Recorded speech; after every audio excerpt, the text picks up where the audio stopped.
போகட்டும் போடா. இந்த பூமியில் நிலையாய் வாழ்ந்தவர் யாரடா, போனால் போகட்டும் போடா. சங்கு ஊதியது நாகு.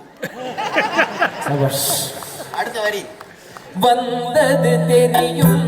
அடுத்தது இரவல் தந்தவன் கேட்கின்றான். இரவல் தந்தவன் கேட்கின்றார்னா இந்த உடம்பு வந்து ஓசி உடம்பு.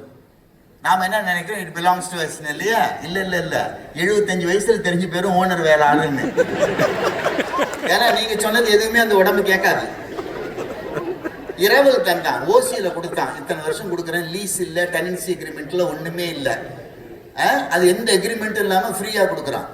சட்டப்படி பாத்தீங்கன்னா எதுவுமே இல்லை. என்ன கேட்டா we are squatting on someone's land basically. நீங்க தான் அந்த எக்ஸ்பர்ட் ஆச்சா. அப்போ உட்கார்ந்துகிட்டு இருக்கிறோம். அப்ப என்ன ஆகுது, இரவல் தந்தவன் கேட்கறான், முடிஞ்சு போச்சு, குடு திருப்பியா கிட்ட. இரவல் தந்தவன் கேட்கின்றான், அதை இல்லை என்றால் அவன் விடுவானா? இல்ல முடியாது, நான் வரது ஐடியாவே இல்லை, நான் 100 வருஷம் இருந்துட்டு வரலான்னு இருக்கிறேன், நான் இவ்வளவு ஷேர் மார்க்கெட்ல போட்டுட்டு இதெல்லாம் நான் அனுபவிக்க வேண்டியிருக்கு, பொண்டாட்டி பிள்ளைலாம் இருக்கு, எனக்கு எக்ஸ்டென்ஷன் கொடு, நான் மெதுவாக தான் வருவேன் அப்படின்னா விட மாட்டான். அடுத்தது என்ன, உறவை சொல்லி அழுவ